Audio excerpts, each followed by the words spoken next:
100కు పైగా దీర్ఘకాలిక సమస్యలకు ఎటువంటి ఆపరేషన్ దుష్ప్రభావాలు లేకుండా హోమియోపతి చికిత్స.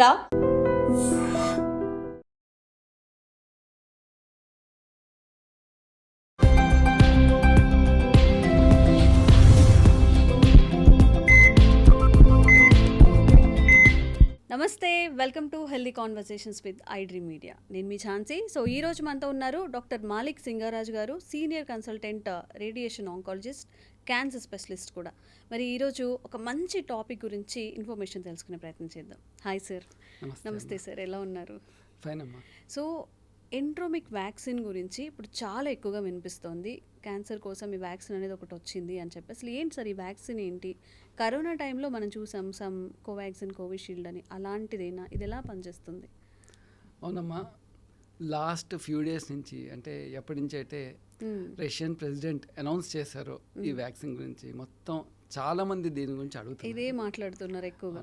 ఈ వ్యాక్సిన్ ఎంటిరోమిక్స్ వ్యాక్సిన్ అంటారు. ఇది యాక్చువల్ రష్యాలో national medical research radiological centre వాళ్ళు తయారు చేశారు. ఓకే, ఇది బేసికలీ ఒక ఎంఆర్ఎన్ఏ వ్యాక్సిన్. ఇందాక మీరు అడిగినట్టు కోవిడ్ టైంలో వాడారా అంటే ఎగ్జాక్ట్ కోవిడ్ వ్యాక్సిన్ కాదు, కానీ similar type of mRNA vaccine అనమాట. ఓకే, ఇందులో 4 రకాల non pathogenic virus, non pathogenic అంటే హానికరం కాని వైరస్లతో కలిపి చేసిన వ్యాక్సిన్ ఇది. ఓకే, సో దీన్ని పర్సనలైజ్డ్ వ్యాక్సిన్ అని చెప్పుకోవడం జరుగుతుంది. అంటే ఇది ఎలా పనిచేస్తుంది అంటే 2 రకాలుగా పనిచేస్తుంది. ఒకటి, ఈ వ్యాక్సిన్కి ఆల్రెడీ ఏదైతే పర్టికులర్ క్యాన్సర్, అందుకే పర్సనలైజ్ ఎందుకన్నారంటే ప్రతి క్యాన్సర్కి సపరేట్ వ్యాక్సిన్ అవసరం పడుతుంది.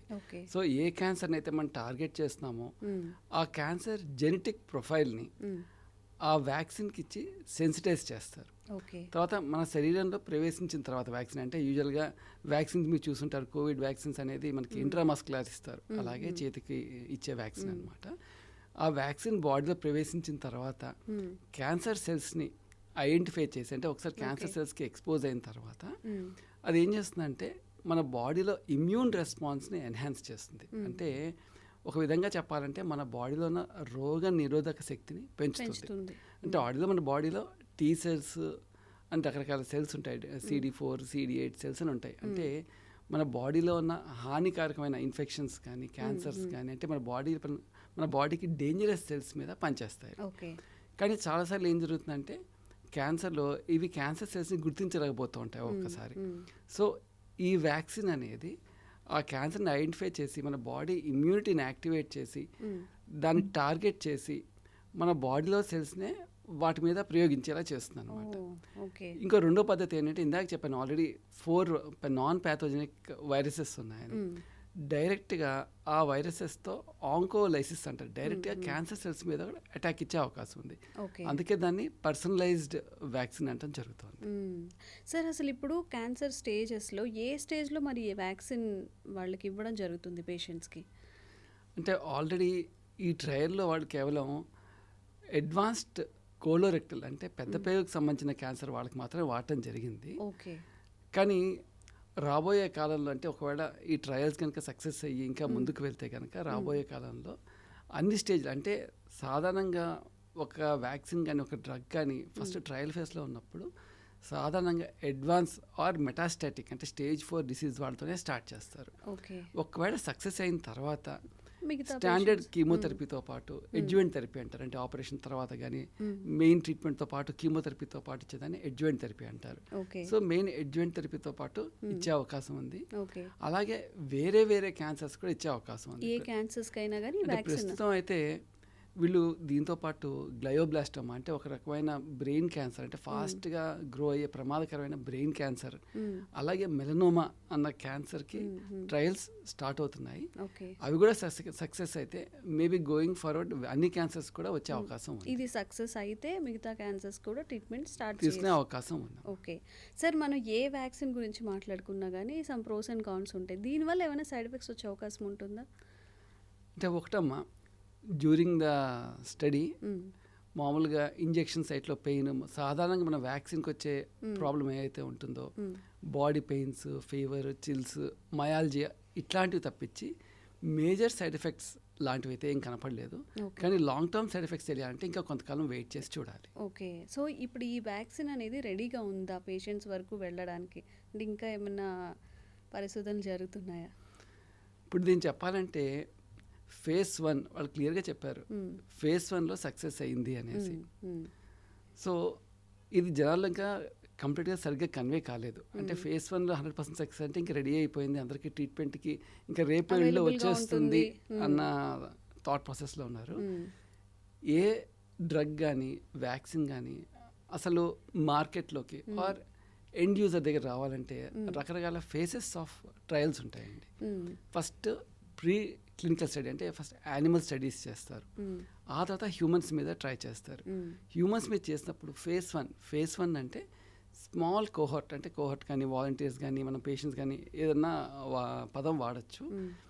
ఒక తక్కువ మంది వాలంటీర్స్తో మెయిన్ ఫేజ్ 1 అనేది సేఫ్టీ ప్రొఫైల్ చూస్తుంది. అంటే ఒక డ్రగ్ ఇస్తే how safe is the drug, ఎంత డోస్ వరకు ఇవ్వచ్చు. అంటే బేసిక్గా ఫేజ్ 1 అనేది మెయిన్లీ సేఫ్టీ, అంటే సైమిల్టేనియస్గా డిసీజ్ రెస్పాన్స్ కూడా చూడటం జరుగుతుంది. కానీ బేసికలీ ఫేజ్ 1 అనేది సేఫ్టీ ప్రొఫైల్ చూస్తుంది. ఫేజ్ 1 తర్వాత నెక్స్ట్ ఫేజ్ 2 ఉంటుంది. ఫేజ్ 2లో డ్రగ్ ఎంత బాగా పనిచేస్తుంది, ఎక్స్పెక్టెడ్ రేంజ్లో పనిచేస్తుందా, డోస్ పెంచితే ఎలా ఉంది, తక్కువ డోస్ ఎట్లా ఉంది, అంటే బేసిక్గా ఎఫికసీ డ్రగ్ ఎంత బాగా పనిచేస్తుందన్న ట్రయల్స్ జరుగుతాయి. అందులో ఫేజ్ 1లో ఇందాక చెప్పినట్టుగా వీళ్ళు ఓన్లీ 48 వాలంటీర్స్ తీసుకున్నారు. సాధారణంగా ఫేజ్ 1 అనేది 30 to 100 వాలంటీర్స్ తీసుకుంటారు ఇప్పుడు కూడా. ఫేజ్ 2కి వచ్చేది ఆల్మోస్ట్ 100 to 300 వాలంటీర్స్ తీసుకుంటారు. అలాగే నెక్స్ట్ వచ్చేది ఫేజ్ 3. ఫేజ్ 3లో ఆల్మోస్ట్ 500 to 1000 వాలంటీర్స్ని రిక్రూట్ చేస్తారు. ఇందులో ఏముంటుందంటే ఎగ్జిస్టింగ్ స్టాండర్డ్ థెరపీ దాంతో ఈ కొత్త మందిని కంపేర్ చేస్తారు. అంటే పేషెంట్స్ని డివైడ్ చేసి దీన్ని ర్యాండమైజ్గా డివైడ్ చేసి పేషెంట్స్ని స్టాండర్డ్ మందు ఎట్లా పనిచేస్తుంది, ఈ మందు ఎట్లా పనిచేస్తుంది, ఒక కంపారిటివ్ స్టడీ లాగా చేస్తారు. ఇదంతా ఈ సక్సెస్ఫుల్గా అయితే అప్పుడు రెగ్యులేటరీ అథారిటీస్ నుంచి అప్రూవల్స్ రావాలి. అంటే ఏ కంట్రీకి ఆ కంట్రీకి ఉంటాయి. ఇప్పుడు ఇంకా చెప్పాలంటే రష్యన్ మినిస్ట్రీ నుంచి ఇంకా అప్రూవల్ రాలేదు, ఇంకా అప్రూవల్ రావాల్సి ఉంది. అలాగే అమెరికాలో FDA అంటారు, మన దేశంలో కూడా DCG, అంటే ఏ కంట్రీకి ఆ కంట్రీ డ్రగ్ కంట్రోల్ అథారిటీ ఉంటుంది, వాళ్ళ అప్రూవల్స్ రావాలి. అది వచ్చి మార్కెట్లోకి వచ్చి ప్రజలు వాడటం మొదలుపెట్టిన తర్వాత నెక్స్ట్ ఇంకొకటి ఉంటుంది, ఫేజ్ 4 స్టడీ అంటారు. దాన్ని రియల్ వరల్డ్ సినారియో అంటారు, ఆర్ పోస్ట్ మార్కెట్ సర్వేలెన్స్ అంటారు.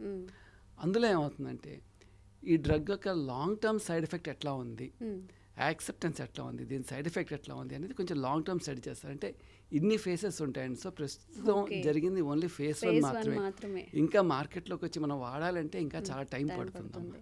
సో దీన్ని మనం ఒక ఈ ఎంట్రోమెటిక్ వ్యాక్సిన్ని ఒక గేమ్ చేంజర్గా మనం చూడొచ్చు. అసలు మన ఇండియాలో ఇప్పుడు రష్యాలో జరుగుతుందని చెప్తున్నారు. ఇండియాలో అవైలబిలిటీ అండ్ ఇంపార్టెన్స్ అనేది ఎంత ఉంది సార్? ఈ న్యూస్ వచ్చిన దగ్గర నుంచి మొత్తం print media, electronic media, even social media, everywhere this big buzz created. ఒక కొత్త మందు వచ్చింది, క్యాన్సర్ క్యూర్ వచ్చింది, కొత్త మందు కనిపెట్టేసరికి తిరుగులేని ఒక మందు కనిపెట్టారు, ఒక గేమ్ చేంజర్, మీరు అన్నట్టుగా గేమ్ చేంజర్ అని ఒక పదం నడుస్తోంది.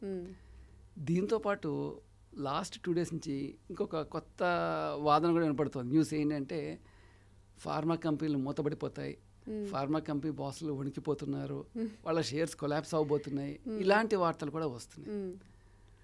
అంటే ఒక విధంగా చెప్పాలంటే in the game of cancer cure ఇది వన్ ఆఫ్ ద ప్లేయర్.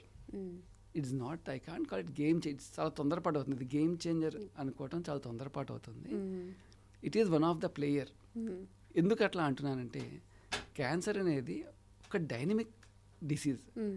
అంటే మీరు చూస్తే లాస్ట్ 20 years నుంచి మనం క్యాన్సర్ గురించి అంత ఎక్కువ స్టడీ చేస్తూ ఉంటే అంత డిఫరెంట్ పాత్వేస్ కనపడుతున్నాయి. క్యాన్సర్ అంటే ఒక పాత్వే కాదు, ఇంకో పాత్వే, అంటే it has its own intelligence. Different పాత్వేస్ని కనుక్కున్నాం క్యాన్సర్ గ్రో అవటానికి. సో అలాగే కొత్త కొత్త డ్రగ్స్ కూడా కనుక్కున్నాం. అంటే మీరు చాలామంది వింటూ ఉంటారు టార్గెటెడ్ థెరపీ అని, ఇమ్యూనోథెరపీ అని, అలాగే HER2 blockers, VEGFR blockers, tyrosine kinase inhibitors, PDL1, అంటే ఇంకా there is a big list అనమాట. అంటే డిఫరెంట్ పాత్వేస్ని బ్లాక్ చేయడానికి డిఫరెంట్ డ్రగ్స్ వస్తూనే ఉన్నాయి. అయినా కూడా క్యాన్సర్ని కొత్త పాత్వేస్ కనుక్కుంటూనే ఉంటుంది. అంటే ఒక విధంగా చెప్పాలంటే ఎగ్జిస్టింగ్ థెరపీకి సపోర్టివ్గా ఉంటుంది తప్ప ఇండిపెండెంట్గా స్టాండర్డ్ థెరపీని ఆపి ఇది ఒక్కటే ఆల్టర్నేటివ్ థెరపీ అని అనుకోవటం కుదరదు. ఓకే. అంటే ఇంకో విధంగా చెప్పాలంటే ఒక ఇమ్యూనో మాడ్యులేటర్గా చెప్పుకోవచ్చు. అంటే మన ఇమ్యూనిటీని బూస్ట్ చేస్తుంది కాబట్టి ఇమ్యూనో మాడ్యులేటర్గా చెప్పుకోవచ్చు. అలాగే ఇంకా దాని సైడ్ ఎఫెక్ట్స్ తెలియదు. ఇప్పుడు మీరు ఇందాక అడిగారు సార్ కోవిడ్లో వచ్చిన వ్యాక్సిన్ అని. ఇప్పుడు చూస్తే కోవిడ్ ఆల్మోస్ట్ 2020లో వచ్చింది. ఇప్పుడు చాలామంది అంటున్నారు డెత్స్కి కోవిడ్ కారణం అవుతుంది, బ్రెయిన్లో డీజనరేటివ్ డిసీజెస్కి కోవిడ్ అంటున్నారు, అట్లాగే హార్ట్ కండిషన్స్కి, ఇలా చాలా కండిషన్స్కి కోవిడ్ వ్యాక్సిన్ కారణం అంటున్నారు. సో ఇది కూడా వెయిట్ చేసి చూడాలి ఇంకా ఎంతకాలం పడుతుంది, దీని సైడ్ ఎఫెక్ట్స్ ఎట్లా ఉన్నాయి కొంచెం లాంగ్ టర్మ్ చూడాలి.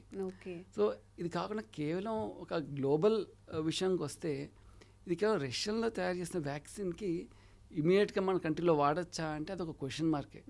ఎందుకంటే ఇలాంటి వ్యాక్సిన్ వాడేటప్పుడు సాధారణంగా మల్టీ సెంట్రిక్ ట్రయల్స్ అని చేస్తారంటే డిఫరెంట్ గ్రూప్ ఆఫ్ పాపులేషన్కి, అంటే ఆఫ్రికన్స్కి అంటే వాళ్ళ జెనెటిక్ మేకప్ వేరేగా ఉంటుంది, ఏషియన్ జెనెటిక్ మేకప్ వేరేగా ఉంటుంది, యూరోపియన్స్కి వేరేగా ఉంటుంది. సో మల్టీ సెంట్రిక్ ట్రయల్స్ అనేవి అవసరం. ఇవన్నీ చేసిన తర్వాత మొత్తం గ్లోబల్ కన్సెన్సస్ అవసరం. అంటే పీర్ రివ్యూ అంటారు అనమాట. మొత్తం డిఫరెంట్ చోట్ల డేటా మొత్తం కలెక్ట్ చేసి పీర్ రివ్యూ డేటా అంటారు. ఆ డేటా అంతా వచ్చిన తర్వాత అప్పుడు మనం నిజంగా గ్లోబల్ లెవెల్లో దీన్ని వాడటం జరుగుతూ ఉంటుంది. ఇవన్నీ డెఫినెట్లీ మనకి అప్రూవల్స్ కూడా రావాలమ్మా. So process is not short, it's a long process, it's not a short process. అలాగే ఇది కంప్లీట్గా అన్ని ట్రీట్మెంట్స్ని ఆపేసి ఆల్టర్నేటివ్ థెరపీ కాదు, ఖచ్చితంగా ఎగ్జిస్టింగ్ థెరపీకి సపోర్టివ్గా ఉంటుంది. ఓకే. సో మీరు అన్నట్టు ఫస్ట్ స్టేజ్లో ఉంది కాబట్టి ఇంకా చాలా స్టేజెస్ దాటాలి, అది ఎలాంటి సైడ్ ఎఫెక్ట్స్ లేవని, లేదా మీరు చెప్పినట్టు ఆ 4th స్టేజ్లో ఉన్న వాళ్ళకి ట్రీట్మెంట్ ఇచ్చిన తర్వాత వాళ్ళని బట్టి మన దాకా రావాలి, కొంచెం టైం పడుతుంది, 1.5 to 2 years టైం పడుతుంది. ఎస్. సో ఇప్పుడు రష్యా నుండి ఇండియా వరకు ఎప్పుడు వస్తుంది, మనకి ఎలా యూజ్ అవుతుంది సార్ ఈ వ్యాక్సిన్ అనేది? డెఫినెట్లీ అమ్మ, మీకు ఎంత ఆత్రం ఉందో మీ అందరం కూడా అంతే ఆత్రంతో ఎదురు చూస్తాం. ఎందుకంటే డే బై డే మన దేశంలో క్యాన్సర్ సంఖ్య పెరుగుతోంది. ముఖ్యంగా 45 years కంటే తక్కువ వయసులో ఉన్న వాళ్ళలో క్యాన్సర్ సంఖ్య చాలా ఎక్కువగా ఉంది. సో ఖచ్చితంగా మన దేశంలో ఉపయోగపడుతుంది. అయితే ఇందాక చెప్పినట్టుగా ఫస్ట్ మన దేశంలో రావడానికి మన ప్రాపర్ అప్రూవల్స్ రావాలి. సెకండ్ థింగ్, మనం ఎలాగ Covid vaccine, cervical cancer vaccine చూసాము, అట్లాగే మన దేశంలో కూడా ఖచ్చితంగా మనం కూడా తయారు చేసే అవకాశం ఉంది. సో బయట నుంచి ఇంపోర్ట్ చేయడమే కాకుండా ఆఫ్టర్ ఫ్యూ ఇయర్స్ మనం కూడా తయారు చేసే అవకాశం ఉంది. ఖచ్చితంగా మన దేశంలో బాగా ఉపయోగపడుతుంది. ఇప్పుడు అంటే మన ఇండియాలో అలాంటి దానికి సంబంధించిన వ్యాక్సినేషన్కి సంబంధించిన పరిశోధనలు ఏమైనా జరుగుతున్నాయమ్మా? ఖచ్చితంగా ఇండియా కూడా ఇప్పుడు మెడికల్ రీసెర్చ్లో వెనకపడలేదు, జరుగుతున్నాయి. రిజల్ట్స్ బయటకు వచ్చినప్పుడు ఖచ్చితంగా అనౌన్స్మెంట్ జరుగుతుంది. ఓకే. నిజంగా కోవిడ్ అంటే వ్యాక్సినేషన్ వల్ల వచ్చిన సైడ్ ఎఫెక్ట్స్ గురించి ఇప్పుడు మాట్లాడుతున్నాం, కానీ ఆ టైంలో అది చాలా మంది ప్రాణాలను కాపాడింది. సో ఇది ఈ వ్యాక్సినేషన్, క్యాన్సర్కి సంబంధించిన వ్యాక్సిన్ కూడా మన ఇండియాలో రావాలి త్వరగా, అందరికీ అది అందాలి అని కోరుకుందాం sir. Thank you so much. Thank you. Sir, one life lesson what medicine has taught you. Whatever you can do without expecting. But I really believe మన పాజిటివ్ యాటిట్యూడ్ ఉంటేనే మనం ఏదైనా సాధించగలం. గట్ని మనం కరెక్ట్గా డీల్ చేసినట్లయితే అది మనకి పాజిటివ్ హార్మోన్స్ని రిలీజ్ చేస్తుంది. షుగర్ వచ్చిన వాళ్ళ పరిస్థితి ఏంటి? పొట్ట దగ్గర పెరిగితే దాన్ని ఆండ్రాయిడ్ అంటారు, ఆండ్రాయిడ్ ఫోన్ కదా. అసలు థాట్స్ ఎందుకు వస్తాయి? బ్రెయిన్ డెడ్ అంటే దానికి ప్రపంచం అంతా కూడా కొన్ని నిర్దిష్టమైనటువంటి లక్షణాలు ఉన్నాయి. మానసికంగా ధైర్యంగా ఉంటే క్యాన్సర్ జయించవచ్చు. You are a doctor for a cause sir, అంతే. వాళ్ళకి వచ్చిన ఆదాయం కాకుండా ఫ్రీ సర్వీస్ ఎంతమందికో చేస్తుంది.